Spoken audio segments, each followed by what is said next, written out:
చుట్టూ తిప్పి స్నానం చేస్తారు. అల్లుడికే కాదు, మనము చెయ్యాలి. ఆ ఒక్కరోజే దక్షిణ దిక్కుకి తిరిగి యమధర్మరాజుకి తర్పణలు ఇస్తారు. తల్లిదండ్రులు బతికి ఉన్న వాళ్ళు మాత్రం యమతర్పణం చేయకూడదు.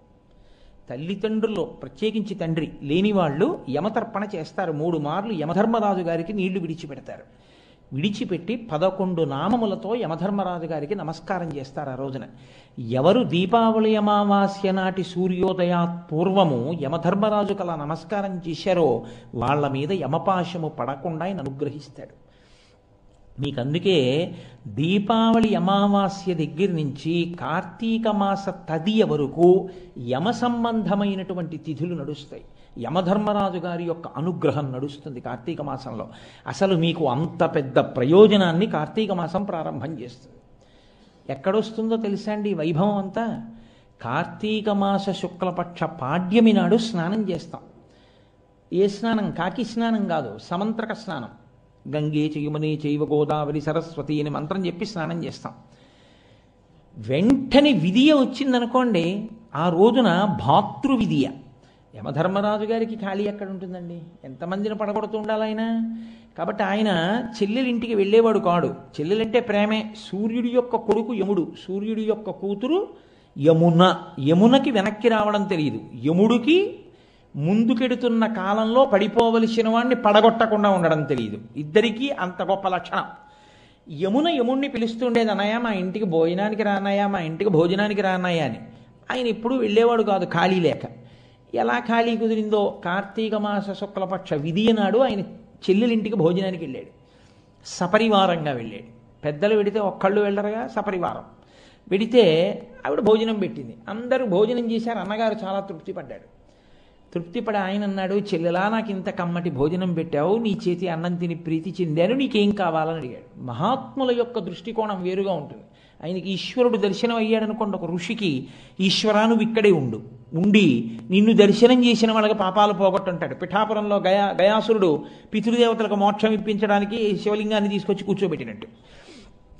కాబట్టి ఆవిడంది, ఈ రోజున కార్తీక శుక్లపక్ష విధియ నాటి సాయంకాలం కదా భోజనానికి పెడతారు. నక్తవ్రతం కదా. నక్తవ్రతం అంటే రాత్రి భోజనం చేయాలి, నక్షత్ర దర్శనం చేసి. మధ్యాహ్నం భోజనం చేస్తే మనం ఏం చేయలేము అనుకోండి, అది వేరు విషయం. సరే, ఆయన శరీరారోగ్యాన్ని బట్టి అలా తింటే ఒకవేళ ఈశ్వరుడు ఆయన అనుగ్రహించుగాక, తప్పెందుకు పట్టాలందులో. వ్రతం చేస్తుంటే మాత్రం నక్తవ్రతంగా రాత్రి చేస్తారు. ఎవరైనా కార్తీక మాసంలో శుక్లపక్ష విధియ నాడు చెల్లెలి వరస ఉన్న వాళ్ళు కానీ, తోడపుట్టిన చెల్లెలు కానీ, చెల్లెలు దగ్గరగా ఉంటే చెల్లెలు పిలుస్తుంది, చెల్లెలు దగ్గరగా లేకపోతే చెల్లెలుగా సంభావింపబడేవాళ్ళు భోజనానికి పిలుస్తారు. దానికి ఇంకేం పెద్ద హడావిడేం ఉండదు. ఈయన వాళ్ళ ఇంటికి భోజనానికి వెళ్తాడు, వెళ్ళి వాళ్ళ ఇంట్లో భోజనం చేస్తాడు. అన్నయ్య ఇంటికి వస్తే ఎంత ప్రేమార పెడుతుందో, అంటే అన్నయ్య ఏం తింటే సంతోషిస్తాడో వండి పెడుతుంది అంతే. అవి తిని ఆయన మురిసిపోతాడు. చెల్లెలా ఎంత మంచి భోజనం పెట్టావు అని తిరిగి వస్తాడు. తిరిగి వచ్చిన అన్నగారు ఉత్తినే రాకూడదు కదా వెళ్ళినవాడు. ఆయన అంటాడు, చెల్లెలా రేపు మా ఇంటికి రా బావగారితో కలిసి, నా మేనల్లుళ్ళు మేనకోడళ్లతో అంటాడు. అందుకని సోదరి తృతీయ విధియ అన్నగారు ఎడతాడు భోజనానికి, తదియ చెల్లెలు వస్తుంది భోజనానికి. చెల్లెలకి మధుర పదార్థాలతో భోజనం పెట్టి చీరలు సారెలు ఇస్తారు. ఆ రోజున బహుమానాలు ఇస్తారు. ఆవిడంది, అన్నయ్య కార్తీక శుక్లపక్ష విధియ నాడు ఏ చెల్లెలింటికైనా ఒక అన్నదమ్ముడు, అక్కింటికి కానీ, అక్కింటికి తమ్ముడు కానీ, చెల్లెలింటికి అన్నయ్య కానీ వెళ్ళి భోజనం చేస్తే చాలు, అన్నయ్య నీ పాశం వేయకూడదు నువ్వు అంది. ఆయన అన్నాడు, తప్పకుండా వెయ్యను. వరం ఇచ్చాడు చెల్లెలకి. అందుకని భగినీ హస్త భోజనము, చెల్లెలి చేతి వంట తింటాడు అన్నగారు, లేదా అక్కగారింట్లో తమ్ముడు తింటాడు. కాబట్టి వెళ్ళి వాళ్ళ ఇంట్లో భోజనం చేస్తారు. రేపు అంటే ఇవాళకి రాత్రి నైమిత్తిక తిథి చేత భగినీహస్త భోజనం. మరి ఇప్పుడు ఇన్ని చెప్తున్నప్పుడు నాకు ఉండాలి కదండి, నేను ఆచరించాలి కదా. నేను అలా నిమంత్రణము చేయబడ్డాను, నేను మా అక్కగారి చేత ఆహ్వానింపబడ్డాను. ఉన్నారుగా మాకు అక్కగారు ఊళ్ళో పెద్దాడ సూర్యకుమారి గారు, వారు నన్ను ఆహ్వానించారు. వారి ఇంటికి వెళ్ళి భోజనం చేస్తాను మా అక్కగారు బావగారితో. అలాగే మా చెల్లెల్ని మా ఇంటికి పిలిచి చీరలు సారెలు ఇచ్చి పంపిస్తాను. అది సోదరి తృతీయ. ఈ తిథులు దీపావళి అమావాస్య నుంచి కార్తీక మాసంలో వచ్చేటటువంటి తదియ పర్యంతం ఆయుర్దాయాన్ని పెంచుకోవడానికి చాలా తేలికగా అందరూ సంతోషంగా ఆచరించేటటువంటి వ్రత రూపంలో కార్తీక మాసంలో చేర్చబడ్డాయి. అందుకే కార్తీక మాసం అంత గొప్ప నెల. ఇటువంటి నెలలో అసలు పూజ దేనికో తెలుసా అండి? దీపానికే. అందుకే కార్తీక మాసం అంతా గడప బయట 2 దీపాలు. కార్తీక మాసం అంతా ఆవు నీతి దీపం, నువ్వుల నూనె దీపం. ఎందుకు పెడతారో తెలుసా అండి? హృదయస్థానమునందు యముడు చేరుతాడు. ఆయన రక్త ప్రసరణని ఆపుతాట. ఆపితే గుండెపోటు వస్తుంది, జీవి పడిపోతాడు. అలా పడిపోకుండా ఉండాలి అంటే నువ్వుల నూనె దీపం మించి వచ్చేటటువంటి పొగ వాసనకి ఆయన తొలగుతాడు పక్కకి. అది మీకు నేను ఎక్కడో ఒకరోజు ఉపన్యాసంలో చూపిస్తాను. దాన్ని సైంటిఫిక్గా కూడా ప్రూవ్ చేశారు, ఎందుకు మన వాళ్ళు పెట్టిస్తారో నువ్వుల నూనె దీపాన్ని. కాబట్టి ఆ పొగ అంత గొప్ప ప్రయోజనాన్ని చేకూరుస్తుంది. కాబట్టి బయట 2 దీపాలు, గడప బయట దీపాలు పెట్టరు, ఎప్పుడు ఇంట్లోపలే పెట్టుకుంటారు. కానీ కార్తీక మాసంలో బయట పెడతారు 2 దీపాలు. ఆ 2 దీపాలు ఈ ఇంటిలో ఉన్న వారి మీద నీ పాశము వేయవద్దు, ప్రార్థన యజమానురాలిది. కాబట్టి ఇంటి బయట.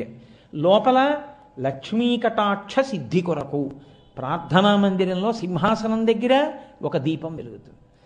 మనం ఏం చేస్తుంటామంటే దీపావళి అంటే బోల్డ్ దీపాలు ఇంట్లో పెడతాం. అసలు శాస్త్రం ఏముందో తెలుసా అండి? మీ ఇల్లు చిన్నదైతే మీరు అన్ని దీపాలు ఇంట్లో పెట్టవద్దు ఉంది. అది సౌధమై భవంతి అయితే పెట్టాలి. లేకపోతే దీపాలు ఎక్కడ పెట్టాలి? దీపాలు దేవాలయంలో కానీ మఠంలో కానీ పెట్టాలి. ఈ 2 చోట్లే పెట్టాలి. నేను అందుకే మొన్న మా ఇల్లు చిన్నది కనుక నా దీపాలన్నీ పట్టుకెళ్ళి నేను శివాలయంలో పెట్టుకున్నాను. కాబట్టి అలా పెట్టమని చెప్పింది. నేను సందర్భం వచ్చింది కాబట్టి, మీరు ఎదర దాన్ని ఉపాసన చేయడానికి ఉపయుక్తమవుతుంది కాబట్టి చెప్తున్నాను. ఈ దీపమును ఆరాధన చేయడమే కార్తీక మాసంలో అత్యంత ప్రధానం. అందుకే మాఘదీపం, పుష్యదీపం, పాల్గొన దీపం పేరు లేదు, కార్తీక దీపం అంటారు. కార్తీక దీపం అన్న మాట ఎందుకు వచ్చిందో తెలుసా అండి? ఇంటి యజమానికి రక్షణ చేస్తారు. ప్రమాదకరమైన కాలము నడుస్తూ ఉంటుంది బయట. అంత ప్రమాదకరమైన కాలములో యజమాని రక్షించుకోవడానికి యజమానురాలు 2టిని ఆశ్రయిస్తుంది. 1 దీపము, 2 ఉసిరికాయ. అందుకే మీరు చూడండి, కార్తీక మాసం అంతా ఉసిరి సంబంధమే. ఒకవేళ వాడి ఇంట్లో తిండేమోనని ప్రత్యేకంగా వనభోజనమని ఉసిరి చెట్టు దగ్గరికి తీసుకెడతారు. మళ్ళీ ద్వాదశి తిథి వచ్చినప్పుడు ఉసిరికాయలతో ఉన్న కొమ్మ తెచ్చి ఇంట్లో పెట్టి పూజ చేస్తారు. ఆ ఉసిరి గాలి తగలడం కోసం, ఉసిరి కాయ తినడం కోసం అంత జాగ్రత్తగా ఎందుకు బిగింపు తీసుకొచ్చారో తెలుసా అండి ఋషులు? ఏదైనా కేవలం ఔషధంగా స్వీకరించారు మన ధర్మంలో. ఏదైనా ఈశ్వరానుగ్రహమును ముడివేసి, ఆమ్ల ఉసిరికాయని ఈశ్వర ప్రసాదంగా. అందుకే కార్తీక మాసం వచ్చేటప్పటికి గుత్తులు గుత్తులుగా కాస్తాయి. ఏ ప్రకృతి ప్రమాదకరంగా ఉంటుందో ఆ ప్రకృతి ఆ ప్రమాదాన్ని పోగొట్టుకునే వస్తువుని కూడా మీకు ఇస్తుంది. మీరు దాన్ని ఈశ్వర ప్రసాదంగా స్వీకరించారనుకోండి, అది మరింత అభ్యున్నతి హేతువై కూర్చుంటుంది. కాబట్టి కార్తీక మాసం అంతా తప్పకుండా ఉసిరికాయ పచ్చడి తింటుంటారు ఆదివారములు వినా. అలాగే కార్తీక మాసం అంతా దీపానికి ప్రాధాన్యం. ఈ దీపము పెట్టేటప్పుడు మీరు ఒక విషయాన్ని చాలా జాగ్రత్తగా జ్ఞాపకం పెట్టుకోవాలి. నువ్వు శివాష్టోత్తరం కదయా మొదలుపెట్టావని మీరు అనుకోకండి. నేనేం శివాష్టోత్తరం వదిలిపెట్టాను అనుకోకండి. నేను శివాష్టోత్తరమే చెప్తున్నాను. ఎలా చెప్తున్నానో నేను ముడేసినప్పుడు మీకు అర్థమవుతుంది. దీపం కార్తీక మాసంలో పెడితే కేవలం అది దీపము అని నమస్కారం చెయ్యకూడదు, ఒక మాట చెప్పి నమస్కారం చేయాలి. దామోదరమావాహయామి అనాలి. అంటే దామోదరా నీవు ఈ దీపమునందు ప్రవేశించు, లేదా ఉమాసహిత త్రయంబకం ఆవాహయామి అనాలి. ఉమాసహితుడైనటువంటి త్రయంబకుణ్ణైనా దీపం మీదకు ఆవాహన చెయ్యాలి, దామోదరుణ్ణైనా ఆవాహన చెయ్యాలి. ఏమండి, విష్ణువుకి సహస్రనామాలు ఉన్నాయి కదా, దామోదర అన్న పేరుతోనే ఎందుకు ఆవాహన చెయ్యాలి? శివుడికి సహస్రం ఉందిగా. ఆ పేర్లన్నీ విడిచిపెట్టి ఉమాసహిత త్రయంబకమావాహయామి అన్న మాట అని అక్షతలు ఎందుకు వేయాలి దీపం మీద? అంటే దానికి ఒక పెద్ద రహస్యం ఉంది. శివుడు కేశవుడు 2 కారు. మీరు ఇది చాలా జాగ్రత్తగా గుర్తుపెట్టుకోవలసిన రహస్యం. శివ కేశవ అని 2గా కనపడేటటువంటి పదార్థములు ఒక్కటే. శివస్య హృదయం విష్ణుర్విష్ణోశ్చ హృదయం శివ. శివుని యొక్క హృదయము విష్ణువు అయి ఉంటారు, విష్ణువు యొక్క హృదయము శివుడై ఉంటాడు. ఆయన అనుగ్రహం కలిగే వరకు 2గా కనపడుతుంటారు. ఆయన అనుగ్రహం కలిగితే 2గా ఉన్నవి 1గా మీకు దర్శనం. ఆ అనుగ్రహం కలిగే వరకే. అది అయిందా మీకు అసలు శివకేశవుల మధ్య భేదము గోచరించదు. మీరు ఎంత సంతోషపడిపోతారో ఆ రెండూ కలిసిపోయిన స్వరూపాన్ని మీరు లోపల స్తోత్రం చేయడానికి, లోపల భావన చేయడానికి.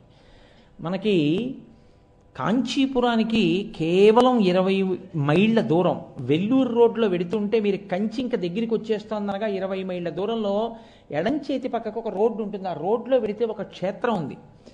అది తిరుప్పార్కడలి అంటారు. అంటే మనం పాలకడలి అంటాం, తిరుప్పార్కడలి అంటారు. అక్కడ తిరుప్పార్కడలి అన్న క్షేత్రానికి ఉన్నటువంటి వైభవం ఏమిటో తెలుసా అండి? అక్కడ విష్ణువాలయం లేదు, అన్నీ శివాలయాలే. ఒకప్పుడు విష్ణువాలయం లేదు అక్కడ. ఒకానొకప్పుడు పరమ వైష్ణవుడు అనగా విష్ణువు యందు విశేష ప్రీతి కలిగిన వాడు ఇతర రూపములను అంగీకరించలేనటువంటి ఒక భక్తుడు ఆ ఊళ్ళోకి ప్రవేశించాడు. ఆయనకు ఒక నియమం ఉండేది, విష్ణు స్వరూపాన్ని దర్శనం చేస్తే కానీ ఆయన భోజనం చేయడు. కాబట్టి ఆయన ప్రతి దేవాలయం దగ్గరికి వెళ్ళడం, లోపల పెరుమాళ్ళు ఉన్నాడా అని అడుగుతుండడం. లోపల పెరుమాళ్ళు కారు, పరమేశ్వరుడు ఉన్నారు. ఆయన వెళ్ళేవారు కాదు, వెళ్ళిపోతుండేవారు. భోజనం చేసే వేళ దాటిపోయింది, నీరసం వచ్చేసింది, విష్ణుమూర్తి యొక్క దేవాలయం కనపట్టలేదు. ఆయన ఆఖరికి తను తిరిగిన దేవాలయాల్లోనే ఒక దేవాలయం ముందుకు వచ్చి పడిపోయారు, ఇంకా కదలలేకపోయారు. అంతలో ఒక వృద్ధుడైనటువంటి బ్రాహ్మణుడు ఆయన దగ్గరికి వచ్చి, ఏమండి అలా ఉన్నారు, అంత నీరసంగా ఉన్నారు, ఏమైందన్నారు.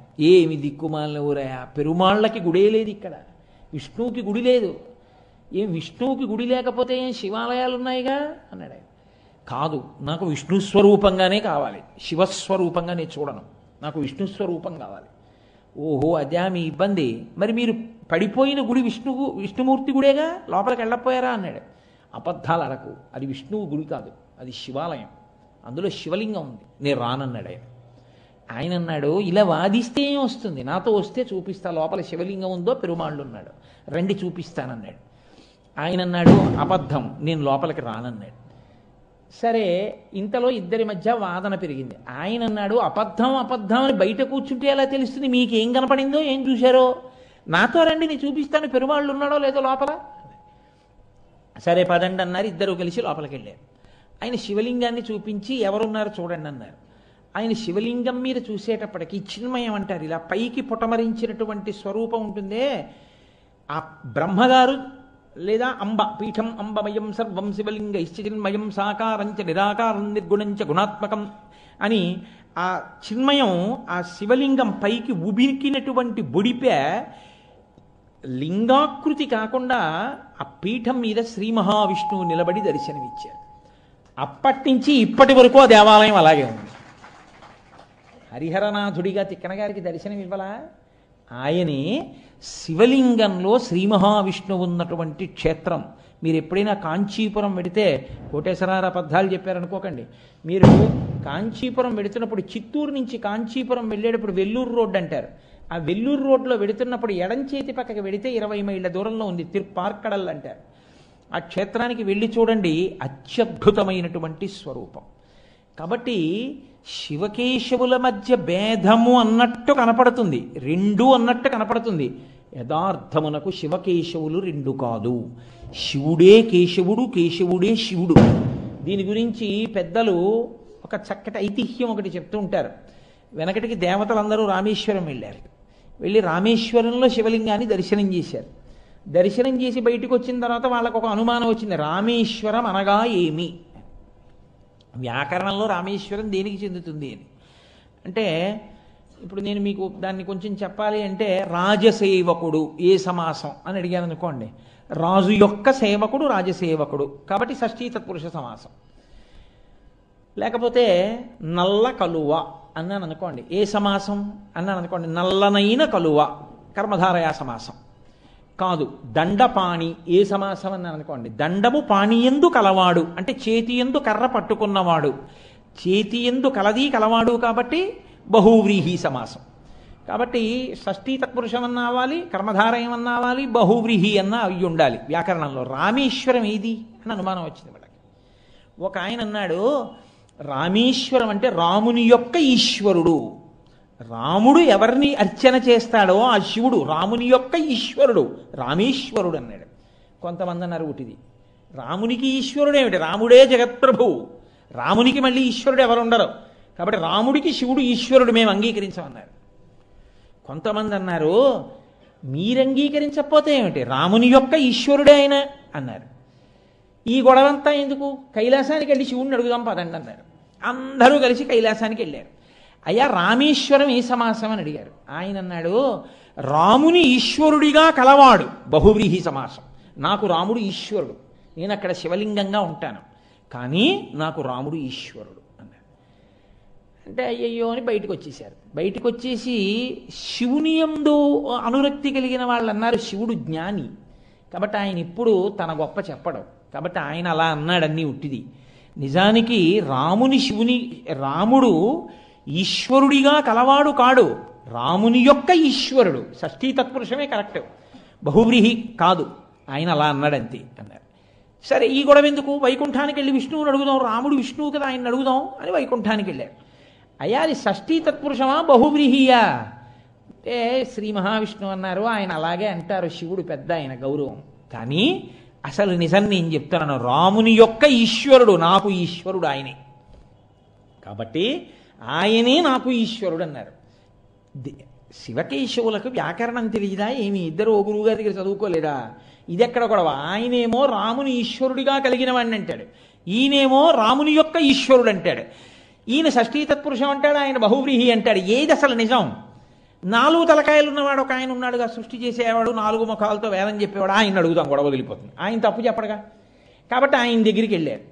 ఆయన అన్నాడు దీనికి ఇంత దూరం వచ్చారా, మీ మొహం ఇట్సా, రామేశ్వరము అంటే రాముడు ఈశ్వరుడు అయినాడు, రాముడే శివుడు, శివుడే రాముడు, కర్మధారయ సమాసం రాదే, 2 కాదన్నాడు. కాబట్టి శివుడే కేశవుడు, కేశవుడే శివుడు, ఉన్న ఆపదార్థమే స్థితికర్తగా నిలబడినప్పుడు విష్ణువుగా ప్రకాశిస్తుంది. ఆపదార్థమే మీకు ఉపకారం చేసి లయకర్తగా నిలబడి నిద్ర ఇచ్చినా, మిమ్మల్ని పొందినా, మీకు జ్ఞానం ఇచ్చి ఈశ్వరుణ్ణి పొందేట్టు చేసిన శివస్వరూపంగా ఉంటుంది. అందుకే భాగవతంలో 3 మూర్తులకు 3 లోకములకు 3 కాలములకు మూలమగుచు భేదమగుచు తుతిక భేదమయ్యొప్పారు బ్రహ్మమనగ నీవే పాలనయమా అంటారు. 3గా 2గా కనపడి చిట్ట చివరికి 1గా అయిపోయేటటువంటి తత్వం ఏదున్నదో అది పరబ్రహ్మము, అది పరమేశ్వరుడు. అది 2గా కనపడుతుంది, కానీ 2 కాదు, ఉన్నది ఒక్కటే అని నిరూపిస్తుంది. అలా నిరూపించగలిగినటువంటి స్థితి కలిగినటువంటి పదార్థం. అందుకే వాళ్ళకి ఓ గమ్మత్తు ఉంటుంది లోకంలో. మీరు చూడండి, నాకు ఈ మాట చెప్తుంటే ఒక విషయం గుర్తొచ్చింది. శృంగగిరి పీఠాధిపతులు చంద్రశేఖర భారతి మహానుభావుడు, ఆయన దగ్గరికి వెళ్ళి చాలామంది కూర్చున్నారు. కూర్చుంటే ఆయన ఏ ఊరు నుంచి వచ్చారు అంటే ఏదో ఫలానా ఊరు నుంచి. మీ పేరేమిటి? ఆయన ఏదో పేరు చెప్పాడు. ఇంకోరిని అడిగారు మీ పేరేమిటి? ఏదో పేరు చెప్పాడు. మీరు ఏదో ఊరు నుంచి వచ్చారు, ఈ పేరు ప్రసాదం ఇస్తున్నారు. ఒక ఆయన్ని అడిగారు, ఆయన ఏం చెప్పలేదు. మీ పేరు ఏమిటి అన్నారు, చెప్పలేదు. ఏ ఊరు నుంచి వచ్చారు, చెప్పారు. ఏం పేరు అడిగాని చెప్పలేదే అన్నారు. వీళ్ళందరూ వెళ్ళిపోయాక చెప్తాను స్వామి అన్నాడు. అదేమిటి వీళ్ళందరూ వెళ్ళిపోయాక పేరు చెప్పడం, ఫోన్లే ఏదో ఇబ్బంది ఉందేమో అనుకున్నారు. అందరూ వెళ్ళిపోయారు. వెళ్ళిపోయిన తర్వాత స్వామి నా పేరు ఇప్పుడు మీకు చెప్తానన్నాడు. చెప్పు. భుజంగం. ఏమది చెప్పడానికి భయం ఏమిటి, చెప్పచ్చు కదా అందరి మధ్యలో అన్నారు. భుజంగం అంటే పాము కదా స్వామి, ఎలా చెప్తాను, సిగ్గేసింది. వాళ్ళందరి పేరులో ఒకటి పేరేమో శ్రీమన్నారాయణుడు, ఒకటి పేరేమో కైలాసనాథుడు, ఒకటి పేరేమో ఉమాపతి, ఇలాంటి పేర్లు. నేనెలా చెప్పనా పేర్లు, నాకు లేదు, భుజంగం పాము నా పేరు. ఆ పేరు వింటే నవ్వుతారేమో అని నేను చెప్పలేదన్నాడు. అంటే చంద్రశేఖర భారతి అన్నారు, అన్నిటికన్నా విలువైనదేదో దాన్నే యజమాని బాగా దాచుకుంటాడు. నేను ఇంటికి వెళ్ళాననుకోండి, నా ఉత్తరయం తీసి దండం మీద బారేస్తాను, ఈ పంచె తీస్తాను, ఇంకో దండం మీద బారేస్తాను, ఏదో ఓ తేలిక పంచె కట్టుకుంటాను పడుకోబోయే ముందు. కానీ బంగారు రుద్రాక్షల్ని మాత్రం తీసి ఎక్కడ పెడతానో సభాముఖంగా చెప్పేయకూడదుగా, జాగ్రత్తగా దాచుకుంటాను కదా. కాబట్టి ఇవి బంగారంతో చేసిన రుద్రాక్షలు, జాగ్రత్తగా దాచుకోను, జాగ్రత్తగా దాచుకుంటాను. ఏమయ్యా మీ తల్లిదండ్రులు నీకెందుకు భుజంగం అని పేరెట్టారో తెలుసా? పరమశివుడికేమో ఆభరణం, శ్రీ మహావిష్ణువుకేమో శయనం. ఎవడు ఇంట్లో ఏది ఎలా ఉన్నా పక్క దులుపుకుని జాగ్రత్తగా వేసుకుంటాడా, వేసుకోడా? శ్రీ మహావిష్ణువుకి పడుకోవడానికి శయ్య, పరమశివుడికి మెడలో వేసుకునే ఆభరణం. కాబట్టి ఇద్దరూ ఎప్పుడూ నిన్ను జాగ్రత్తగా కాపాడుకుంటారు, ఇద్దరూ నిన్ను ఎప్పుడూ పొదివి పట్టి కాపాడాలని నీకు భుజంగమని పేరెట్టారు. సంతోషంగా నాగాభరణుడు నాగశయనుడు ఇద్దరికీ చెందినవాణ్ణి అని చెప్పుకోకుండా సిగ్గుపడతావేమయా అన్నారు. అంటే ఆయన అన్నాడు, నేను ఇంకెప్పుడు ఎక్కడికి వెళ్ళినా సంతోషంగా నా పేరు భుజంగం అని చెప్పుకుంటా అన్నాడు. కాబట్టి శివకేశవుల యొక్క తత్వము ఒకటిగానే ఉంటుంది, వాళ్ళిద్దరూ ఒక్కటే, కానీ రెండుగా కనపడడంలోనే దాని యొక్క వైవిధ్యం అంతా ఉంది. కానీ రెండు కాదు, ఉన్న పదార్థము మాత్రం ఒక్కటే. మీరు చూడండి, అందుకే దీన్ని తీయడానికి పెద్దలు ఒక మాట చెప్తారు. పరమశివుడికి వామదేవ, శ్రీ మహావిష్ణువుకి వాసుదేవ. ఆయన వాసుదేవుడు, ఈయన వామదేవుడు. ఏమిటి అక్షరం మారింది ఇద్దరికి? ఒకరికి సు, ఒకరికి మా. వాసుదేవాలో సు ఉంది, మా లేదు. ఈయనకి వామదేవాలో మా ఉంది, సు లేదు. ఇప్పుడు ఆ సు మా పైకి తీసి పక్కన పెట్టండి. సుమ, పువ్వు. సుమ అంటే పువ్వు. సుమ, నీకు జ్ఞానము కలిగితే ఉన్నది ఒక్కటే, నీకు ఆ జ్ఞానము కలగనంతసేపు చాలా ఉన్నాయన్నట్టు కనపడుతుంది. సుమ, పువ్వులో తేడా వస్తుందేమో, పత్రిలో తేడా వస్తుందేమో, ఇక్కడికి వస్తే బిల్వం వేస్తావు, అక్కడికి వెడితే తులసి వేస్తావు, కానీ ఉన్న పదార్థము మాత్రము ఒక్కటే. వాసుదేవ వామదేవ పేర్లతో ఉంటారు. అంటే అదే తత్వము రెండుగా ప్రకాశిస్తున్నటువంటి ఒకటి అయి ఉన్నది. అందుకే ఇక్కడ ఆంధ్రదేశంలో తక్కువ, ద్రవిడ దేశంలో శంకరనారాయణ అన్న పేరు చాలా ఎక్కువ. ప్రశ్నోత్తరమాలిక అని శంకర భగవత్పాదులు ఒకటి స్తోత్రం చేశారు. అందులో అసలు భగవంతుడెవరు అంటే శంకరనారాయణుడు అంటారు. శంకరనారాయణ ఈశ్వరతత్వం అది. కాబట్టి మీరు చూడండి, అటువంటి పరమేశ్వరుణ్ణి మనం కార్తీక మాసంలో దీపం మీదకి పిలిస్తే దామోదరం ఆవాహయామి, దామోదరుణ్ణి పిలుస్తున్నాను అంటాం. ఏమి దామోదర అన్న నామంతోనే ఎందుకు పిలవాలి? విష్ణువుని ఇంకా చాలా పేర్లు ఉన్నాయిగా. విశ్వం విష్ణుర్వషట్కారో భూత భవ్య భవత్ప్రభు భూతభృద్భావో భూతాత్మ భూతభావన, చాలా పేర్లు ఉన్నాయి. అన్నీ వదిలి దామోదర ఎందుకు? కార్తీక దామోదరుడికి నైవేద్యాలు పెట్టామండి, కార్తీక దామోదరుడికి దీపాలు పెట్టామండి అంటారు. ఏమిటా దీపం? అసలు నీకు బయట ప్రకాశం కాదా దీపం? ఏమిటో ఇక్కడ ప్రకాశిస్తే నువ్వు కార్తీక దీపం పెట్టినట్టు. ఆ కార్తీక దీపం ఇక్కడ వెలగాలి, నీలో వెలగాలి. ఏమిటా దీపం? దామోదరా అన్న మాటకి రెండు అర్థాలు చెప్తుంది అమరకోశం.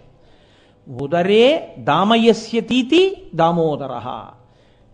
కడుపు మీద తులసీదళములు ఉన్నవాడు, కడుపు మీద తులసిమాల వేయబడినటువంటి వాడికి దామోదర అని పేరు కాదు.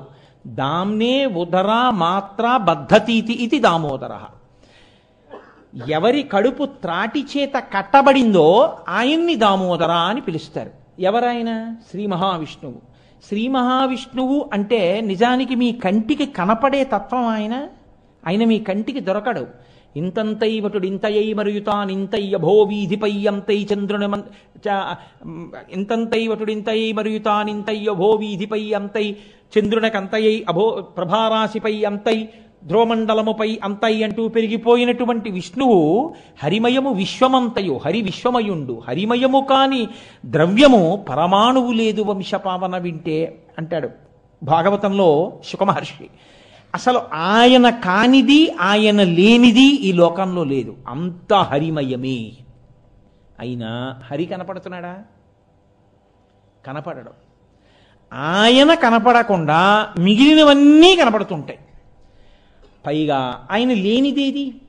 అంతా నిండిపోతాడు ఆయన. రవిబింబంబుపమింప పాత్రమగు ఛత్రమై శిరోరత్నమై శ్రవణాలంకృతయై గళాభరణమై సవర్ణ కేయూరమై చెవిమత్కంకణమై కటిస్థలి ముదంచఘంటయై నూపుర ప్రవరంబై పదపీఠమై వటుడుతా బ్రహ్మాండమున్ నిండుచోన్నంటారు పోతన గారు. బ్రహ్మాండమంతా నిండిపోయేటట్టు పెరగగలిగినవాడు. అత్యతిష్ట దశాంగుళం.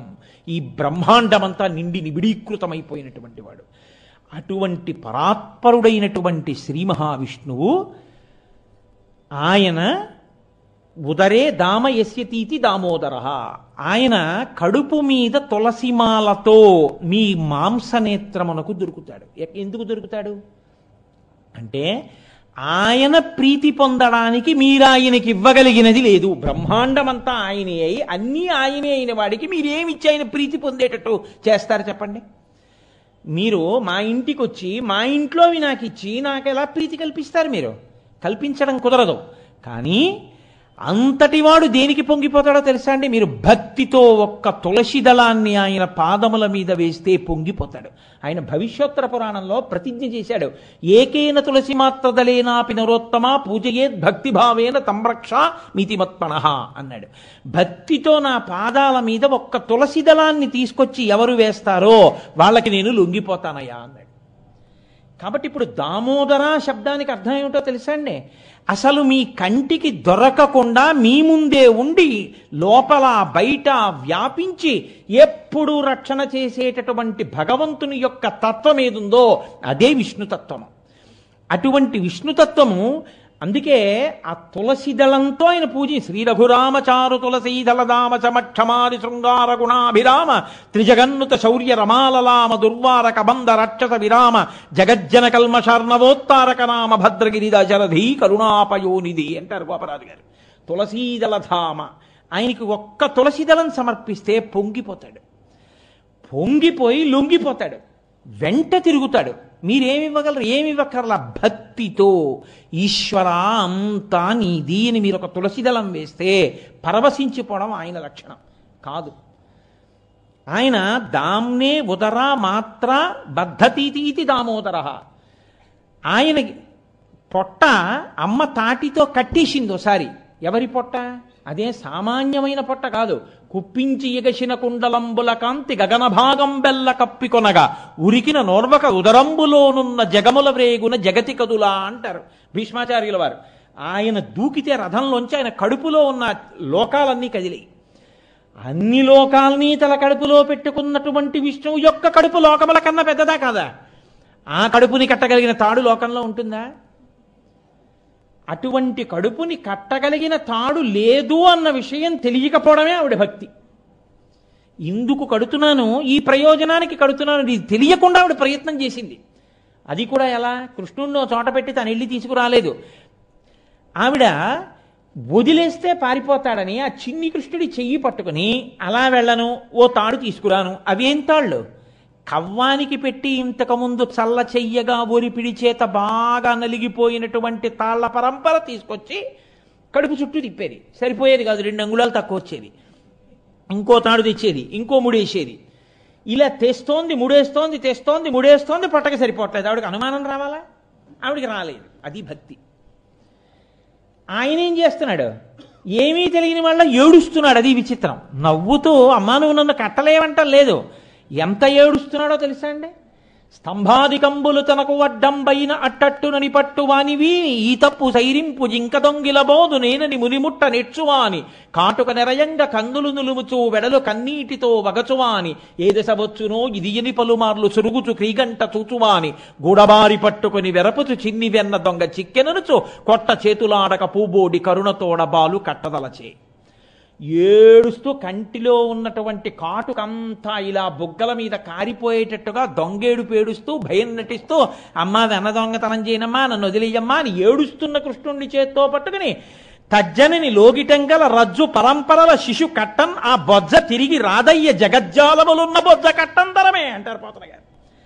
ఆ కవ్వానికి కట్టిన తాడు ముక్కలన్నీ తీసుకొచ్చి 2 ముడిలేసి ఆయన పొట్ట చుట్టూ తిప్పుతుంటే సరిపోవట్లేదు, 2 అంగుళాలు తక్కువ వస్తోంది. జగజ్జాలములున్న బొజ్జ కట్టంతరమే. జగత్తులన్నీ ఏ కుక్షిలో ఉన్నాయో ఆ కడుపుని కట్టడం అంత తేలిక. కానీ ఆవిడకి ఆ ఆలోచన రాలేదు. చిక్కడు శృతిలతి కావలి చిక్కడు ఆయన చిక్కడు సిరికౌగిటిలో చిక్కడు సనకాది యోగి చిత్తాబ్జములన్ చిక్కడు శృతిలతి కావలి చిక్కినతడు లీల తల్లి చేతన్ రోలన్. అటువంటి వాడు వేదములకు లొంగనివాడు, వేదములకు దొరకనివాడు, లక్ష్మీదేవి కౌగిటికి దొరకనివాడు, సనకాది మహర్షుల యొక్క గుండెలలో పట్టనివాడు ఒక గోపకాంతకి దొరికిపోయాడు. దేనికి దొరికిపోయాడు? ఒక్క కారణానికి దొరికిపోయాడు. బొడల చెమటలొదల ఉత్తరీయము జార తురుముకున్న విరులు జారిరాల పట్టరాని తనను పట్టెదనిని చింత కట్టుకున్న తల్లి కరుణ చూచి. అయ్యో ఈ పిల్లాన్ని పట్టుకోలేం, వీడి జగత్తులని కడుపులో పెట్టుకున్నవాడు నా పిల్లాళ్ళ కనపడుతున్నాడు, వీడిని ఎవరు పట్టుకోగలరు, పట్టుకోలేరన్న విషయాన్ని తెలుసుకోకుండా వీడు నా కొడుకు, నేను పట్టుకోగలనన్న పూనికతో తన వెంటపడి తనని పట్టుకోవాలని ప్రయత్నిస్తున్న తల్లి యొక్క పట్టుదలకి అలా వెంటపడుతుండగా ఆవిడికి చెమట పట్టి ఆవిడ వేసుకున్న పమిట జారిపోయి ఆవిడ కొప్పు విడిపోయి అందులోనున్న పూలు నేలరాలి పడిపోతే, అయ్యో నన్ను పట్టుకోలేరు ఎవ్వరు అని తెలుసుకోలేక నన్ను పట్టుకుంటానని వెంటబడి కష్టపడుతున్న అమ్మకి నేను పట్టుపడకపోతే ఎలాగని పట్టుబడిపోయాడు ఆయన. పట్టుబడిపోతే ఆవిడ కట్టేసింది. కాబట్టి ఎవడిని పట్టలేరో ఎవరిని కట్టలేరో వాడిని పట్టుకుంది, కట్టుకుంది. అలా కట్టేస్తే ఎలా కట్టేసింది, బాగా బిగుతుగా కట్టేసింది. కట్టేసి రెండో కొస తీసుకెళ్ళి రోడ్డు కేసి కట్టింది. కడితే ఇప్పుడు ఆయన రోల్ లాగుతూ ఏడుస్తూ వెడుతున్నాడు. ఆ తాడు ఒరుసుకుంది నడువుకి, ఆ తాటి మచ్చ పడిపోయింది. చాలా కాలం పంచె అలా కట్టుకుంటే ఏమవుతుంది, ఆ పంచె కట్టుకున్న ప్రాంతం అంతా నల్లగా అవుతుంది కదండి. అలా ఆయనకి తాడు కట్టేస్తే ఏమైంది, ఆ తాడు కట్టిన చోట ఒరుసుకుని నల్లగా అయింది. దామోదరా అని ముద్దుగా పిలిచారు. ఈశ్వరా, నీ కడుపు మీద మచ్చ పడింది, నీ నడుము మీద తాటి మచ్చ.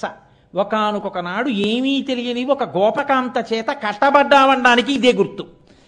కాబట్టి అసలు నిన్ను చూడడం సంభవం కాదు. అత్యతిష్ట దశాంగుళం, ఈ బ్రహ్మాండములు ఎంతవరకు ఉన్నాయో అంతకన్నా 10 అంగుళములు పైకి ప్రకాశించేటటువంటి వాడివి. అటువంటి తండ్రివి ఆజ్ఞురాలైనటువంటి ఒక గోపిక యొక్క చేతికి దొరికిపోయావు. అంటే నేను కడుతున్నాను, ఇందుకు కడుతున్నాను అన్న ప్రయోజనం లేకుండా వెంటపడినటువంటి భక్తుల యొక్క హృదయములందు చిక్కేటటువంటి వాడివి నువ్వు. అందుకే జ్ఞానులచే, మౌనులచే, దానులచే, భక్తి యోగశీలుర చేతన్ పూని నిబద్ధుండగునే శ్రీనాథుడు భక్తియుతుల చేతన్ బోలన్. ఆయన ఇంత దానాలు చేశానంటే ఏం దొరకడు. ఆయన నేను ఇంత చదువుకున్నానంటే దొరకడు. ఆయన ఎవరికి దొరుకుతాడు? ఎవరు పరమ భక్తితో పట్టుకోవాలని ప్రయత్నించారో వాళ్ళకి దొరుకుతాడు ఆయన. కాబట్టి భక్తికి దొరికిపోయేవాడు అనడానికి దామోదరుడు. నడుము మీద పాదముల మీద తులసిదళంతో ప్రకాశించేవాడు కాబట్టి దామోదరుడు. ఈశ్వరా, అంతటా నిండిపోయి అంతటినీ ప్రకాశింపచేస్తున్న నువ్వున్నావే, ఇందులోనే ఉండి ఈ కళ్ళకి కాంతినిచ్చి చూస్తున్నవాడివి, ఇందులోనే ఉండి ఈ చెవికి వెలుగై వినపడేటట్టు చేస్తున్నవాడివి, ఇందులోనే ఉండి ఈ చర్మమునకంతటికి వెలుగై స్పర్శ చెప్పిన వాడివి. అటువంటి తండ్రి నీవు ఈ దీపమునందు ఆవాహన అగుదువుగాక. నువ్వు అనుగ్రహిస్తే ఈ దీపంలోకి వస్తావు, నువ్వు వస్తే నీ వెంట లక్ష్మి వస్తుంది. కర్దమైన ప్రజాభూతామయి సంభవ కర్దమ, ఆవిడొస్తుందా, ఆవిడతో పాటు ఆయనతో పాటు పిల్లలతో కలిపి వస్తుంది. వచ్చి ఆవిడ ప్రవేశిస్తుంది. నువ్వు మా ఇంట్లో ఉంటే ఇంకేం కావాలి? కాబట్టి కార్తీక దామోదరా దీపమునందు ప్రవేశించు. దామోదరం ఆవాహయామి అంటే భక్తికి లొంగిపోతాడన్న విషయాన్ని మీరు పూనికతో మీ మనసులో పట్టుకున్నారనడానికి గుర్తు మీ ఇంట వెలుగుతున్న దీపం కాదు. ఉమా సహిత త్రయంబకమావాహయామి. మీరు తత్వాన్ని జాగ్రత్తగా పరిశీలనం చేయండి. త్రయంబకుడు అన్న మాటకు అర్థం ఏమిటో తెలుసా అండి? లోకానాం త్రయాణం, ఈ లోకములు 3 లోకములకు కూడా ఎవరు అంబకః, ఎవరు తండ్రిగా పిత, ఆయన తండ్రిగా ప్రకాశిస్తూ ఉంటాడో, ఈ 3 లోకములలో ఉన్న సమస్త జీవరాశులకి తల్లి తండ్రి కూడా అయి ఉన్నాడో ఆయనకి త్రయంబకుడని పేరు అమరకోశంలో. తండ్రికి ఉన్న లక్షణం ఏమిటో తెలుసా అండి? మీ సుఖాన్ని చూస్తే పొంగిపోవడం, మీకు ఆపదొస్తే కరిగిపోవడం. మీరు జాగ్రత్తగా గమనించండి. మిగిలిన వాళ్ళు మీ సుఖాల్లో స్థానాన్ని అడుగుతారు. భార్య, ఆయన సుఖంలో ఆవిడికి స్థానం ఉంటుంది. ఏదో అన్నయ్య ఆస్తిలో వాటా ఉంటుంది, తమ్ముడు ఆస్తిలో వాటా ఉంటుంది, చెల్లెలు ఎంత కాదన్నా అన్నకి చెల్లెలకి మధ్య కూడా ఇచ్చుకోవడాలు పుచ్చుకోవడాలు, ఎవరి ఆస్తులు వాళ్ళవి, ఎవరి గొడవలు వాళ్ళవి, ఎవరి కుటుంబాలు వాళ్ళవి ఉంటాయి. ఒక్క తండ్రి మాత్రం కొడుకు పొందిన సుఖములలో నాకు స్థానము కావాలని అడగడు. అన్నీ కొడుక్కిచ్చి కొడుకు సుఖాన్ని చూసి తాను సుఖపడతాడు. ఆయన రిటైర్ అయిపోవలసిన అవసరం ఆయనకి లేదు. ఆయన ఇంకా ఓపిక ఉంది, ఉద్యోగం చేయగలడు. కొడుకు అన్నాడు, నాన్నగారండి నేను అమెరికా వెళ్ళిపోతే అక్కడ ఎంఎస్ చదువుకుంటే నాకు మంచి ఉద్యోగం వస్తుంది, నేను వెళ్ళిపోతాను, నాకు మీరు ఎలాగైనా నాన్నగారండి ఒక్క 3 లక్షలు ఇవ్వండి అన్నాడు. ఎక్కడి నుంచి వస్తుంది? అప్పు ఉంది 2 లక్షలు వీడిని ఇంజనీరింగ్ చదివించడానికి. ఆయన విఆర్ఎస్ పెట్టేసి స్వచ్ఛంద పదవీ విరమణలో 5 లక్షలు తెచ్చి 3 లక్షలు కొడుక్కి ఇచ్చి 2 లక్షలు అప్పు తీర్చాడు. వీడు అమెరికా వెళ్ళాడు. వెళ్ళి నాన్నగారండి ఇక్కడ చదువుకున్నాను, నాన్నగారండి నాకు మంచి ఉద్యోగం వచ్చింది, నాన్నగారండి నాకు ఇంత జీతం, నాన్నగారండి నేను కారు కొనుక్కున్నాను, నాన్నగారండి నేను ఇల్లు కొనుక్కున్నాను అంటాడు. నాన్నగారండి నేను ఇల్లు కొనుక్కున్నాను, నాన్నగారండి నేను ఏసీలు పెట్టించుకున్నాను, నాన్నగారండి నాకు 2 కార్లు ఉన్నాయన్నప్పుడు ఈ పెద్ద ఆయన ఎరా నాకు ఒక కారు కొనిపెట్టావా, నా గదులు ఏసీ చేయించావా, నాకు పంచెల చాపులు పంపించావా అని అడగడు. నా కొడుకు అక్కడ సంతోషంగా ఉన్నాడండి చాలదా అంటాడు. మీరు చూడండి, అది పితృహృదయం. వాడు నా దగ్గర లేడు కదండి, ఇక్కడ ఉంటే నాకు ఎంత సంతోషంగా ఉండునండి అండవు.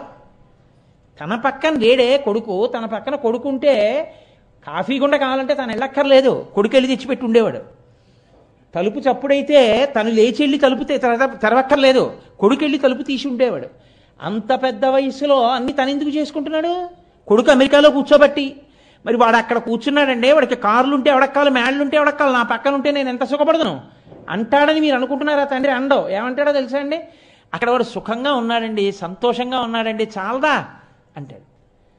అంటే వాడు సుఖంగా ఉంటే చాలు, తను ఎలా ఉన్నా పర్వాలేదు. ఇది తండ్రి.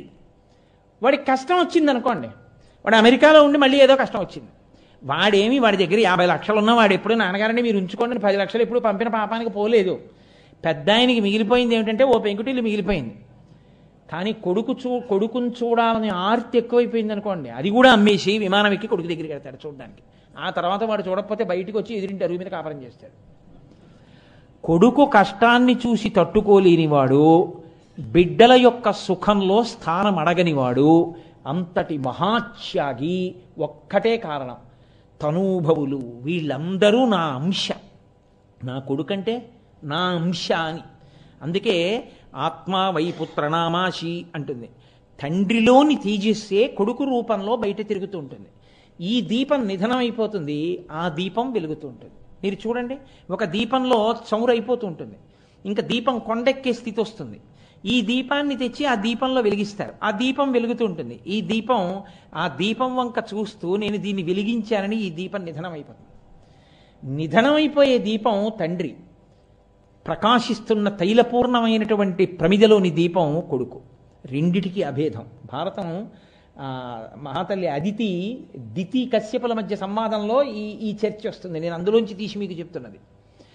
కాబట్టి కష్టంలో పాలు పంచుకుంటాడు మీరు అడగకపోయినా పరిగెత్తుకొచ్చి, సుఖంలో స్థానం అడగండి.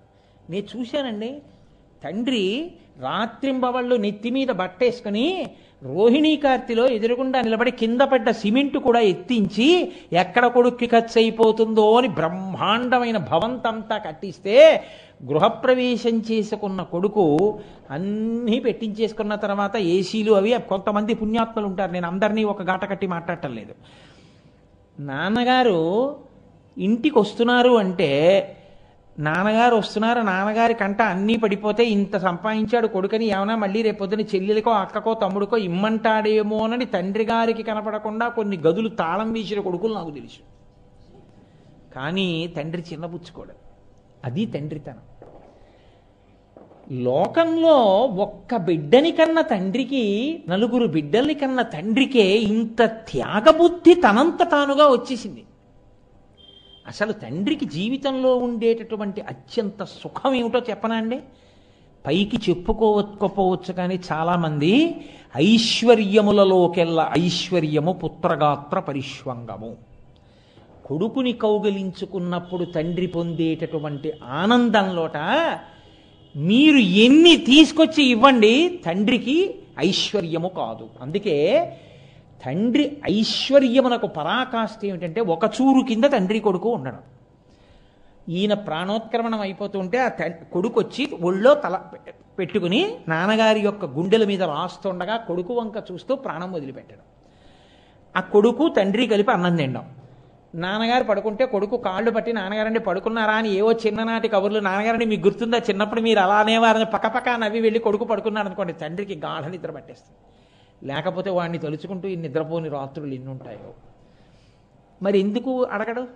నువ్వు రా నాతో ఉండని ఎందుకు అడగడు? పోన్లిద్దరు ఏదో వాడు సుఖంగా ఉన్నాడు, ఏదో మా కోడలకి అంత పెద్ద సఖ్యత లేదు అని సర్దుకుంటారు కొంతమంది. వాడేదో ఐశ్వర్యానికి వెంపర్లాడుతున్నాడు, సర్దుకుంటారు కొంతమంది. అంతేకాని బయటికి వచ్చి నాకు ఈ సుఖం పోయిందండి, వాడు అలా ఉండి ఉండకుండా ఉండవలసింది అన్న తండ్రిని నాకు చూపించండి అన్నాడు తండ్రి. ఇది తండ్రితనం. ఉమా సహిత త్రయంబకమావాహయామి. తండ్రే ఇలా ఉంటే ఇక తల్లి ఎలా ఉంటుందండి? లోకములను కన్న తల్లి మాయమ్మ జగదంబ పార్వతీదేవి. వాగర్ధావివ సంపృక్తౌ వాగర్ధ ప్రతిపత్తయే జగత పితరౌ వందే పార్వతీ పరమేశ్వరౌ. ఈశ్వర, నేను సుఖములలో ఉన్నప్పుడు నిన్ను పిలిచానో పిలవలేదో? కార్తీక మాసం కదూ, బయట ప్రమాదకరమైనటువంటి వాతావరణం నడిచే కాలం కదూ. కాబట్టి నువ్వు ఉన్నావో శివుడవు, నువ్వు ఉన్న చోట మంగళం తప్ప అమంగళం ఉండదు. శివ అంటేనే మంగళం. కాబట్టి శంకరా, నువ్వేం చేస్తావో తెలుసా? అమ్మతో కలిసి వచ్చి ఈ దీపంలో నించు.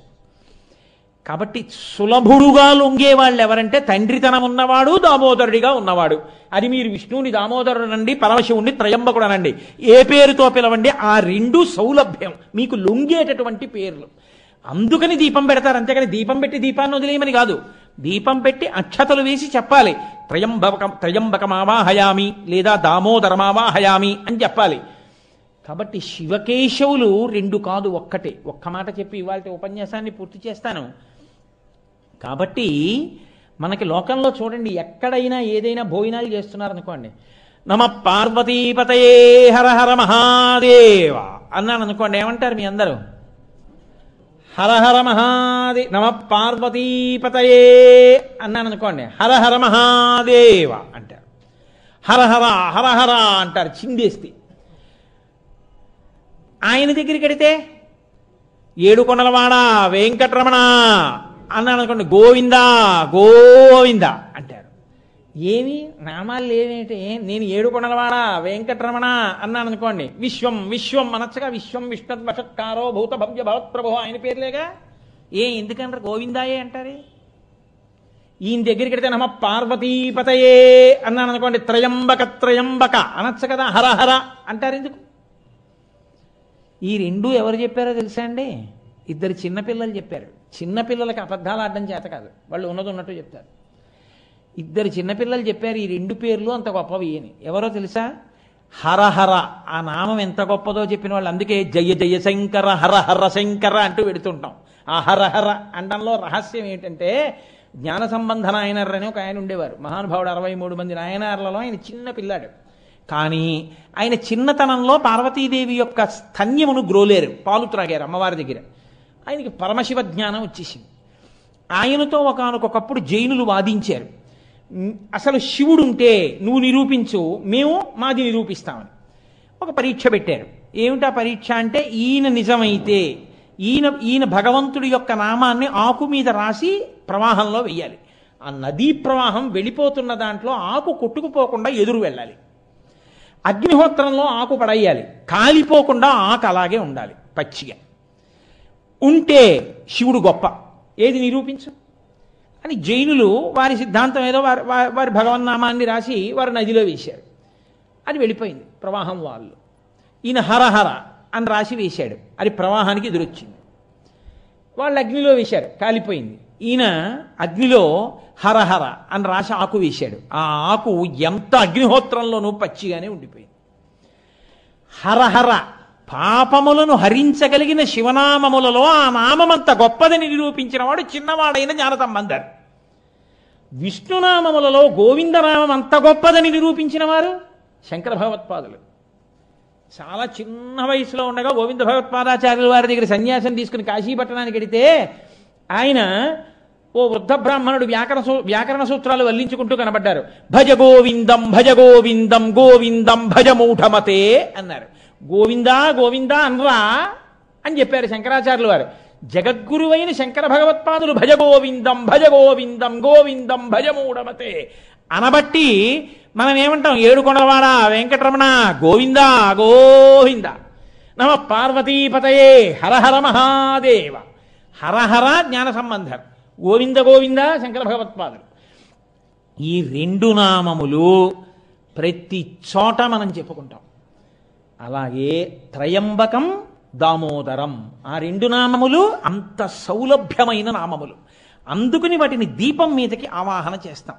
ఆవాహన చేసి మనం కార్తీక మాసం అంతా ఉపాసన చేస్తాం. ఉపాసన చేసేటప్పుడు ఇక భేదమేం ఉండదు. శివుడే విష్ణువు, విష్ణువే శివుడు, ఆ భావనతోనే పూజ చేస్తారు. అందుకే ఆకాశదీపం విష్ణువాలయంలోనూ ఎత్తుతారు, ఆకాశదీపం శివాలయంలోనూ ఎత్తుతారు. 2 చోట్ల ఆకాశదీపాలు ఎత్తుతారు.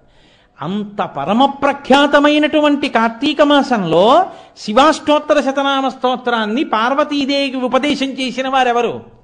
శ్రీ మహావిష్ణువు. ఆయన ముందు పరమశివుని యొక్క శరీరంలో సగభాగాన్ని పొందారు కాబట్టి ఆయన అమ్మవారికి ఉపదేశం చేశారు.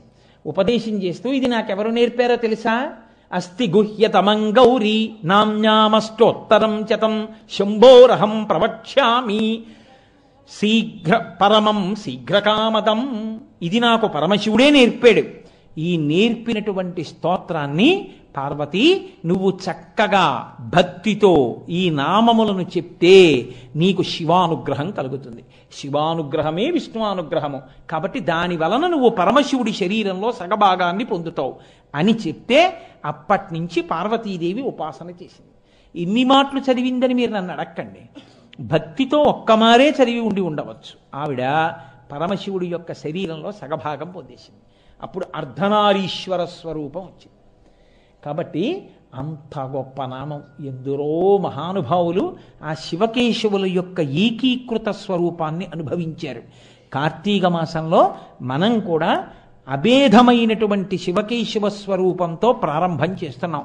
ఆ విష్ణువే అమ్మవారికి ఈ ఉపదేశం చేశారు అని. సరే, ఇవాళ నేను స్తోత్రాన్ని ఏమీ ప్రారంభం చేయలేకపోయాను, ఒకరోజు వెళ్ళిపోయింది. అయినా మీరేం బెంగ పెట్టుకోకండి, 108 నామాలు అవుతాయి. కాబట్టి ఆ శివో రేపటి రోజున నేను శివ అన్న నామంతో ప్రారంభం చేస్తాను. రేపు మీరు ఆ నామముల యొక్క వైభవాన్ని విందురుగాని. కానీ రేపటి నుంచి మనం ఒక పని చేసి ప్రారంభం చేద్దాం. అత్యంత ప్రాముఖ్యమైనటువంటి నెల ప్రదోష వేళ ఎంతో పవిత్రం కార్తీక మాసంలో. అటువంటి ప్రదోష వేళలో కలుసుకుని నేను చెప్పడం మీరు వినడం చాలా మంచిదే, నేను కాదన్నా. కానీ కేవలం నేను చెప్పడం మీరు వినడం కాదు. నేను చెప్పడం ప్రారంభించడానికి ముందే మీరు నేను కలిసి శివాష్టోత్తర శతనామ స్తోత్రాన్ని చదువుదాం. చదవడానికి ఒక 8 నిమిషాలు పడుతుంది. కానీ ప్రదోష వేళలో అందరం కలిసి శివస్తోత్రాన్ని చెప్పి ఉపన్యాసం చెప్పుకోవడం జరుగుతుంది. ఇవాళ మీ దగ్గర కాగితాలు లేవు, బహుశా ఈశ్వరుడు అనుగ్రహిస్తే అయ్యప్ప స్వామి గుళ్ళో ఒకసారి ఇది ముద్రణ వేసి అందరికీ పంచాం. అవి ఉన్నవాళ్ళు తెచ్చుకోండి. మీ దగ్గర ఎక్కువ కాపీలు ఉంటే లేని వాళ్ళకి తెచ్చి ఇవ్వండి. లేని వాళ్ళు ఉంటే వాళ్ళ దగ్గర తీసుకుని జెరాక్సులు చేసుకోండి. నేను ఈ స్తోత్రం చెప్తాను, మీ అందరూ కూడా ఇవాళ చెప్పండి. ప్రారంభ దినం కార్తీక మాసం, అందున సోమవారం. మీకు ఎక్కడొక్కడ నేను ఉపన్యాసాల్లో అసలు కార్తీక సోమవార వైశిష్ట్యమేమి, ఆకాశ దీపం అంటే ఏమిటి, ఏ ఏ తిథుల యొక్క గొప్పతనం ఏమిటి, నాగుల చవితి రాబోతోంది, అసలు నాగుల చవితి గొప్పతనం ఏమిటి, నాగుల చవితి నాడు చెయ్యవలసిన ప్రార్థన ఏమిటి, అలాంటివన్నీ నేను ప్రతి తిథి ముందు చెప్తూ వస్తాను. కాబట్టి మీరు తర్వాత రోజు తిథి నాడు అనుష్ఠించడం మీకు అవకాశం ఉంటుంది.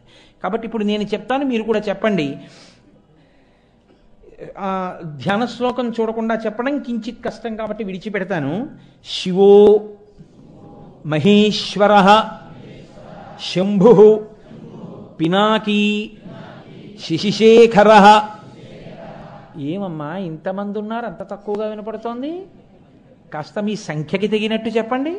వామదేవో విరూపాక్ష కపర్దీ నీలలోహిత శంకర శూలపాణిశ్చ ఖట్వాంగీ విష్ణువల్లభ శిపివిష్టో అంబికానాథ శ్రీకంఠో భక్తవత్సల భవ శర్వ త్రిలోకేశ సితికంఠ శివాప్రియ ఉగ్ర కపాలీ కామారీ అంధకాసురసూదన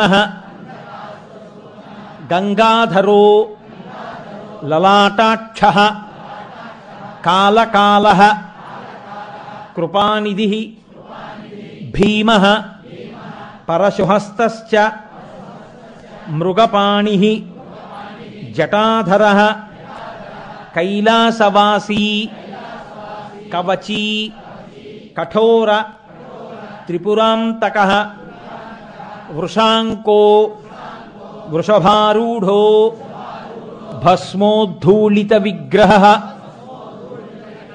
సామప్రియః సర్వమయః త్రయీమూర్తి అనీశ్వరః సర్వజ్ఞః పరమాత్మా సోమసూర్యాగ్నిలోచనః